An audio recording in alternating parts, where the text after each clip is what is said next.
معزز سامعین کرام، آپ سن رہے ہیں کتاب تاریخ ابن خلدون۔ اگر آپ دیار اردو چینل پر نیو ہیں تو چینل کو سبسکرائب کرنا مت بھولیں اور ساتھ ہی ساتھ بیل آئیکن کو لازمی پریس کیجیے تاکہ آئندہ آنے والی تمام نیو اقساط بر وقت آپ کو موصول ہوتی رہیں۔ کتاب تاریخ ابن خلدون، باب نمبر 22، ہرکل کا دور زوال۔ سب ہیڈنگ، فرانسیسیوں کی پیش قدمی۔ اسی زمانہ سے ملوک روم کی حکومت ضعیف ہو گئی اور افرنجا کے قدم سلطنت پر جمتے گئے، یہاں تک کہ تمام ان علاقوں اور جزیروں کو جن پر مسلمانوں نے ان سے قبضہ حاصل کر لیا تھا پھر لے لیا، لیکن تقریباً 14 منزل طولاً بحر روم اسلامی پھریرا اڑاتا رہا۔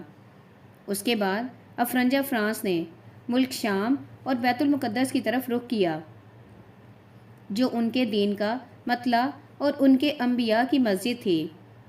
چنانچہ انہوں نے 5ویں صدی کے آخر میں اس پر قبضہ حاصل کر کے سواحل اور قلات اور بلاد اسلامیہ کی طرف بڑھے۔ سب ہیڈنگ، المستنصر عبیدی کا فتنہ۔ بیان کیا جاتا ہے کہ المستنصر عبیدی نے انہیں اس امر پر جرأت دلائی تھی اور اسی نے ملوک سلجوقیہ کی حکومت و سلطنت کو بڑھتے ہوئے دیکھ کر براہ رشک و حسد انہیں بلاد اسلامیہ پر حملہ کرنے کے لیے بلایا تھا۔ ان دنوں فرانس کا بادشاہ بردوبل تھا اور اس کا داماد درزجار حکمران سکلیہ اس کا ماتحت و مطیع تھا۔ ان دونوں نے فوجیں آراستہ کر کے بلاد اسلامیہ کے ارادے سے براہ قسطنطنیہ 491 ہجری میں اپنے ممالک سے خروج کیا۔ رومی بادشاہ نے پہلے انہیں ملک سے گزر جانے کی اجازت نہ دی۔ جب انہوں نے انہیں ملطیہ بشرط فتح دینے کے لیے کہا تو راستہ دے دیا۔ سب ہیڈنگ، فرانسیسی اور رومی مخالفت۔ چنانچہ یہ دونوں منازل طے کرتے کے بعد بلاد بن کلتمش کے قریب پہنچے۔ ابن کلتمش ان دنوں مریا اور ارزن اور اکثر اور سواس وغیرہ پر قابض ہو رہے تھے۔ اتفاق زمانہ سے ان دونوں کو بلاد اسلامیہ تک پہنچنے کی نوبت نہ آئی۔ درمیان ہی میں ان میں اور رومیوں میں جھگڑا پیدا ہو گیا اور ان میں سے ہر ایک نے ملوک اسلام سے سازش پیدا کرنی شروع کر دی۔ یہ فتنہ و فساد تقریباً 1 صدی تک قائم رہا۔ ملوک روم کی حکومت کمزور اور اس کے قوی ضعیف ہو گئے۔ سب ہیڈنگ، زجار کا قسطنطنیہ پر حملہ۔ زجار والی سکلیہ آئے دن قسطنطنیہ پر حملہ کرنے کے لیے تلا رہتا تھا۔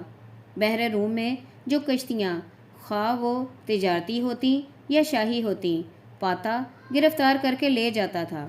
اس کا بحری جنگی سپہ سالار جرجی بن میخائیل نے 544 ہجری میں قسطنطنیہ کے مینار تک پہنچ کر شاہی محل پر آتش بازی کی۔ یہ زمانہ رومیوں کی ابتری اور تباہی کا تھا۔ سب ہیڈنگ، شاہ فرانس کا قسطنطنیہ پر حملہ۔ اس کے بعد فرانس نے آخری 6 صدی میں پھر قسطنطنیہ پر قبضہ حاصل کیا۔ اسی زمانہ میں رومی بادشاہ قسطنطنیہ نے اپنی بہن شاہ فرانس سے بیاہ دی۔ ان واقعات کے چند دن بعد رومی بادشاہ کے بھائی نے سر اٹھایا اور دفعتاً حملہ کر کے اسے تخت سے اتار کر خود حکمران بن بیٹھا۔ رومی بادشاہ کا لڑکا شاہ فرانس سے مدد کا طلبگار ہوا، اگرچہ اس کے پہنچنے سے اس نے جنگی کشتیاں دوبارہ بیت المقدس سے واپس لینے کے لیے روانہ کر دی تھیں۔ اس مارکے میں دوکس صاحب مراکب بحریہ اور مرکش سپہ سالار فرانس اور ان سب کا افسر اعلیٰ کیت فلیت شریک تھا، لیکن بادشاہ فرانس نے انہیں پہلے قسطنطنیہ کی طرف جانے کا حکم دیا اور باہم چچا اور بھتیجے میں مصالحت کرا دینے کی تاکید کی۔ جب یہ لوگ قسطنطنیہ کے قریب پہنچے تو موجودہ رومی بادشاہ نے ان سے مارکہ آرائی کی۔ یہ لوگ نہایت مردانگی سے شہر میں داخل ہو گئے۔ سب ہیڈنگ، قسطنطنیہ میں غارت گری۔ موجودہ رومی بادشاہ بھاگ گیا۔ شہر کے بعض محلوں کو انہوں نے جلا دیا اور لڑکے کو تخت حکومت پر بٹھا دیا۔ اس رد و بدل کا شہر اور اہل شہر پر بہت برا اثر پڑا اور بادشاہوں نے گرجوں کے اسباب لوٹ لیے۔ فرانسیسیوں کے چلے جانے کے بعد اہل شہر نے متفق ہو کر اس لڑکے کو تخت سے اتار دیا اور دوبارہ اس کے چچا کو تلاش کر کے تخت پر بٹھایا۔ فرانس کو جب یہ معلوم ہوا تو اس نے پھر ان کا محاصرہ کیا۔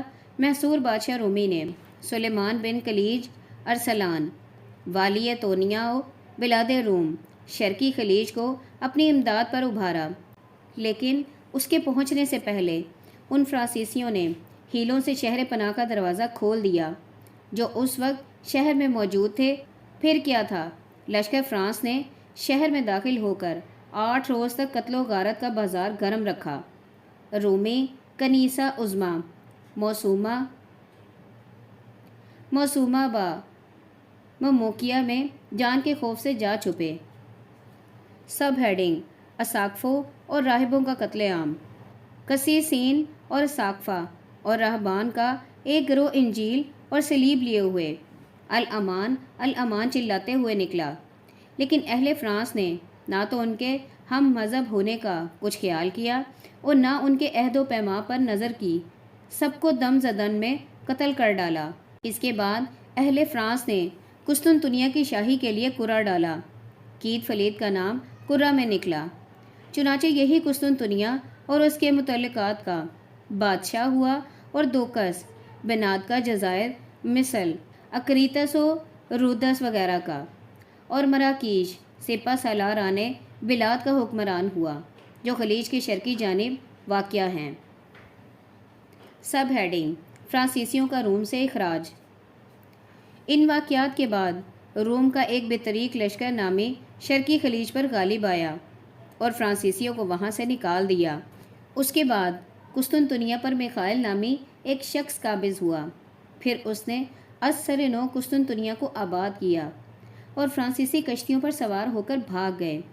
اس نے اس بادشاہ کو قتل کر ڈالا جو اس سے پہلے قسطنطنیہ پر حکمرانی کر رہا تھا۔ اس نے منصور کلادن والی مصر و شام سے صلح کر لی۔ 681 ہجری مطابق 1282 عیسوی میں اس کے مرنے کے بعد اس کا لڑکا ماند تخت نشین ہوا۔ اس کا لقب دوکس اور لشکری کے نام سے مشہور تھا۔ دولت بنی کلیج ارسلان کے ختم ہونے کے بعد ان کی سلطنت و ممالک کے مالک تتر ہوئے، جیسا کہ ہم ان کے حالات میں بیان کریں گے، اور بنو لشکری اسی زمانہ کے قسطنطنیہ پر حکمرانی کرتے رہے، اور بلاد روم سے دولت تتر کے ختم ہونے کے بعد شرقی خلیج پر ابن عثمان جو امیر الترکمان حکمران ہوا، اس کی اولاد اس وقت تک قسطنطنیہ اور اس کے جمیع اطراف و جوانب پر قابض ہے۔ باب نمبر 23: کوت گات۔ سب ہیڈنگ: کوت قوم کی اصل۔ یہ گروہ بھی ان امتوں میں سے ہے جن کی عظیم الشان حکومتیں دول طبقہ ثانیہ عرب کے معاصر رہی ہیں۔ ہم نے لاطینیوں کے بعد ان کا تذکرہ اس وجہ سے کیا ہے کہ انہیں حکومت و سلطنت انہی سے حاصل ہوئی تھی۔ زمانہ قدیم میں یہ گروہ سبیین کے نام سے معروف تھا، اس نظر سے کہ فارس اور یونان کے درمیان مشرق میں اس نے اس سرزمین کو آباد کیا تھا۔ نسباً ان کا سین چین سے تعلق ہے۔ یہ ماغوغ بن یافس کی اولاد سے ہیں، ملوک سریانین سے، اور ان سے اکثر محاربے پیش آئے۔ مومن مالی بادشاہ سریان نے زمانہ سیدنا ابراہیم علیہ السلام میں ان پر حملہ کیا تھا اور انہوں نے ان کی مدافعت کی تھی۔ پھر زمانہ تخریب بیت المقدس اور زمانہ بنائے روما میں یہ فارس سے بھی لڑے تھے۔ سب ہیڈنگ: کوت کا روم پر حملہ۔ پھر جب ان پر سکندر غالب آیا تو یہ اس کے محکوم ہو کر قبائل اور یونان میں شامل ہو گئے۔ سکندریہ کا زمانہ گزرنے کے بعد جب رومیوں کی حکومت کمزور ہو گئی تو انہوں نے غریکیوں کے بلاد اور مقدونیہ اور نبطہ پر غلینوس بن بار ایان کیسر کے زمانہ میں قبضہ کر لیا۔ ایک مدت تک ان میں باہم لڑائی قائم رہی۔ اس کے بعد پھر کیسرا نے انہیں مغلوب اور زیر کر لیا۔ پھر جب کیسرا کا دارالحکومت قسطنطنیہ میں آ رہا اور ان کی قوت روما میں گھٹ گئی تو پھر کوت گات نے روما پر حملہ کر دیا اور زبردستی اس پر قبضہ حاصل کر لیا۔ سب ہیڈنگ: کوت اور رومیوں کی شرطیں۔ سب ہیڈنگ: کوت اور رومیوں کی شروط مصالحت۔ پھر زمانہ تودوشیش بن ارکاوش میں متعدد لڑائیوں کے بعد روما سے نکالے گئے۔ اس زمانے میں ان کا سردار انترک تھا۔ یہ تودوشیش ہی کے زمانے میں مر گیا۔ اس نے اپنے کملوک کو روما کے نام سے موسوم کرنا چاہا، لیکن کامیاب نہ ہوا۔ پھر رومانیوں سے اور اس سے اس امر پر صلح ہوئی کہ بلاد اندلس سے جس شہر کو یہ فتح کرے اس کا مستقل حکمران یہ خود رہے گا۔ یہ مصالحت اس وجہ سے رومانیوں نے کر لی تھی کہ ان کی حکومت اندلس میں ضعیف ہو گئی تھی۔ Sub heading: کندلس۔ گریکیوں کے 3 گروہ ابیوں، شوانیون، کندلس نے پہنچ کر باہم اسے تقسیم کر لیا۔ کندلس ہی کے نام سے اندلس موسوم ہوا۔ اندلس میں ان سے پہلے ارباریوں حکمرانی کر رہے تھے جو طوال بن یافس کی اولاد سے ہیں۔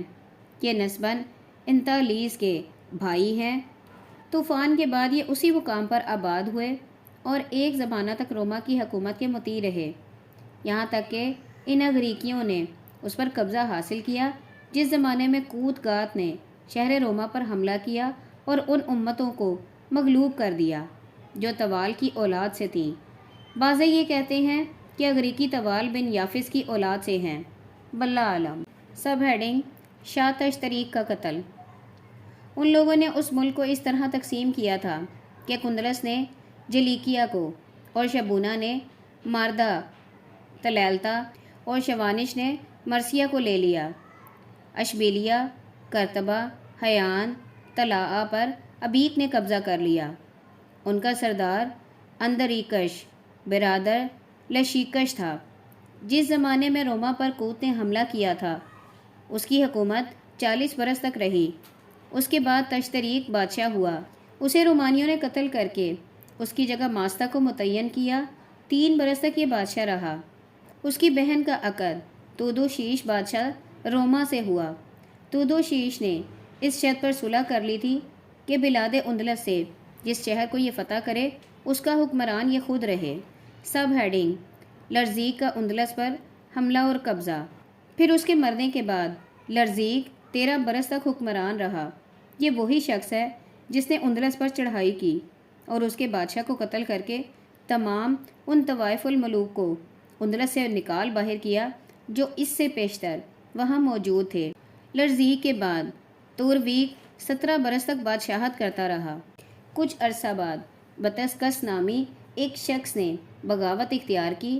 اس کی بغاوت کے ختم کرنے کے بعد توردیک مر گیا۔ اس کے بعد دیک 23 برس تک حکمرانی کرتا رہا۔ سب ہیڈنگ: دیک کی فرانس پر فوج کشی۔ اس کے زمانے میں شاہ افرنج فرانس نے اندلس پر حملہ کرنے کی تیاری کی اور اس غرض کو پورا کرنے کے لیے ایک کثیر التعداد لشکر کو جمع کیا۔ دیک کو یہ جب معلوم ہوا تو اس نے ان کے خروج سے پہلے کوت کو جمع کر کے فرانس پر حملہ کر دیا اور بلا خوف و خطر ان کے ملک پر گھستا چلا گیا۔ اہل فرانس نے اسے اس کے شہروں سے دور پا کر گرفتار کر لیا، اسے اور اس کے عام مصاحبین کو قتل کر ڈالا۔ سب ہیڈنگ: اندلس سے فرانسیسیوں کا خراج۔ اس سے پیشتر اخبار دولت بالنسیان بن قسطنطین کیاسرا و متنسرہ میں ہم بیان کر چکے ہیں کہ اندلس میں داخل ہونے سے پہلے کوت کے 2 گروہ تھے۔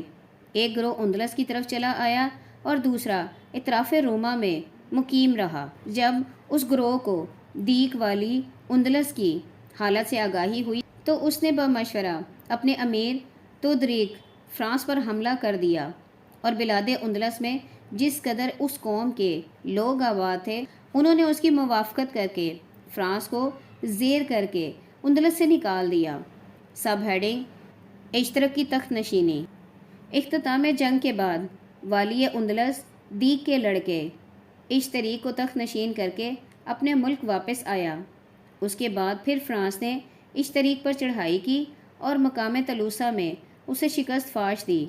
5 برس حکومت کر کے اشتریک مر گیا۔ سب ہیڈنگ: تودریک کا قتل۔ اس کی جگہ بشلیکش 4 برس اس کے بعد توردیک 61 برس حکمران رہا۔ توردیک کو خود اس کے کسی مصاحب نے اشبیلیا میں مار ڈالا۔ تب اس کی جگہ ابریک 5 برس اس کے بعد تودس 13 برس، اور تود شکل 2 برس اس کے بعد ایلا 5 برس یکے بعد دیگرے حکمران رہے۔ اس کے زمانے میں اہل کرتبہ باغی ہو گئے تھے، اس سے اور ان سے لڑائیاں ہوئیں۔ سب ہیڈنگ: بوبلیدہ کی حکومت۔ اس کے بعد تنجاد 15 برس، یہولا 1 برس، بوبلیدہ 18 برس بادشاہت کرتے رہے۔ اس کے زمانہ میں اطراف و جوانب میں بغاوت پھوٹ نکلی، اس نے اسے نہایت خوبی سے ختم کیا۔ پھر عیسائیوں سے اور اس سے مسئلہ توحید و تثلیث پر جھگڑا ہوا اور اس سے اس مسئلہ توحید و تثلیث پر جھگڑا ہوا جس کے اثنا میں یہ مارا گیا۔ سب ہیڈنگ: زردیق کا قبول عیسائیت، اور اس کی جگہ اس کا لڑکا زردیق 16 برس بادشاہ رہا۔ یہ نصرانیوں کی توحید مثلث کا معتقد اور قائل ہو گیا۔ اس نے کرتبہ میں اپنے نام سے 2 شہر آباد کیے۔ جب اس کا بھی خاتمہ ہو گیا تو کود گات پر یہولا نے 2 برس، تبدیکا اندمار نے 2 برس، شیشوت نے 80 برس یکے بعد دیگرے حسب ترتیب حکومت کی۔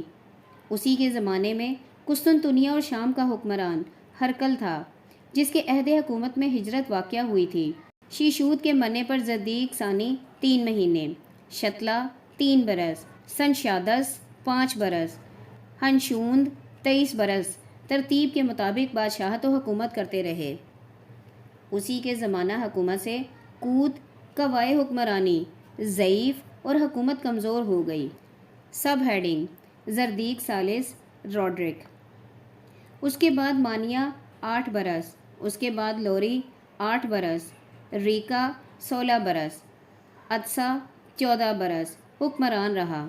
ان کے بعد زردیق ثالث نے 2 برس بادشاہت کی۔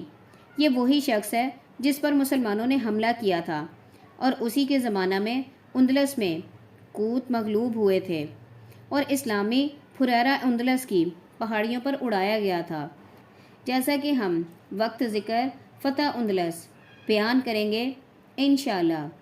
قوم کوت گات کی یہ خبریں ہم نے ہر وشیوش کے کلام سے نقل کی ہیں، اور وہی ہمارے نزدیک اور مورخین کے حالات سے زیادہ صحیح اور قابل اعتبار ہیں۔ باب نمبر 24: بنو حمیر، بنو قزاعہ اور بنو کہلان۔ عرب بادیہ کا یہ گروہ ان لوگوں میں سے ہے جو خیموں میں گزر اوقات کرتے تھے، کسی مکان کے پابند نہ تھے۔ یہ ہمیشہ عالم اور پرانی قوموں سے بڑے رہے۔ کبھی ان کی ترقی کی یہ حالت ہو جاتی کہ عزت و غلبہ اور قوت ان کے ہم رکاب ہوتی، ان کی فتوحات کی موجیں مضبوط ممالک کی دیواریں گرا دیتی اور انہیں ان پر عزت و ستوت کے ساتھ قبضہ دلا دیتی تھیں۔ پھر کچھ زمانہ بعد عیش و عشرت پسندی کی وجہ سے انہیں ہلاک کر دیتی۔ یہ اپنے معاصرین سے مغلوب ہو جاتے، بعضے قتل کیے جاتے اور بعضے بھاگ کر کھلے میدانوں میں چلے جاتے اور بدستور سابق زندگی بسر کرتے۔ ان میں سے وہ لوگ جو ریاست و حکومت کے بانی ہوتے، عشرت پسندی اور آرام طلبی کی وجہ سے ہلاک ہو جاتے، اور ان کی حکومت و امارت ایک بڑا زمانہ گزرنے کی وجہ سے دوسروں کے قبضے میں چلی جاتی۔ یہ لوگ اپنے معاصرین اور ہمسایہ امرا سے ہر زمانہ میں طلب معاش اور کسب رزق کے لیے اکثر لڑتے جھگڑتے رہتے تھے۔ در حقیقت فطرت انسانی کا تقاضا یہی ہے کہ انسان اپنے فائدہ حاصل کرنے کے لیے گو امید موہوم پر مبنی کیوں نہ ہو غیروں سے لڑے اور مضرت و نقصان سے اپنے کو بچائے۔ سب ہیڈنگ: عربوں کی حکومت۔ الغرض جب غلبہ کے باعث زمام حکومت عرب کے قبضے میں آئی تو طبقہ اولا میں عمالقہ اور طبقہ ثانیہ میں تبابہ عرب کے مالک ہوئے، اور کثرت کی وجہ سے اس زمانے میں یمن و حجاز اور عراق و شام میں پھیلے رہے۔ جب ان کا ملک ان کے ہاتھوں سے جاتا رہا اور عراق میں ان میں سے کچھ لوگ باقی رہے تو وہ شاہ وقت کی ماتحتی میں وہی مقیم رہے۔ سب ہیڈنگ: عربوں کی عراق و شام میں آنے کی وجہ۔ اس مقام پر اہل عرب کے آنے کا سبب یہ بھی بیان کیا جاتا ہے کہ جس وقت اہل دبر نے اطراف عدن و یمن میں اپنے نبی شعیب بن ذی مہدم کو شہید کیا تو اللہ جل شانہ نے ان پر اور بنی اسرائیل پر سرکشی اور بغاوت کی وجہ سے بخت نصر کو مسلط کیا۔ اللہ جل جلالہ نے ارمیہ بن حزقیاہ برقیہ علیہ السلام پر وحی نازل فرمائی کہ بخت نصر کو یہ ان عرب کی گو شمالی کے لیے روانہ کریں جن کے گھر کے دروازے نہیں ہیں، یعنی جو لوگ بیابانوں میں بسر اوقات کرتے ہیں، یہ انہیں قتل کریں، ان کے گھروں کو اجاڑ دیں، لیکن ان کی عورتوں کو مباح نہ کریں۔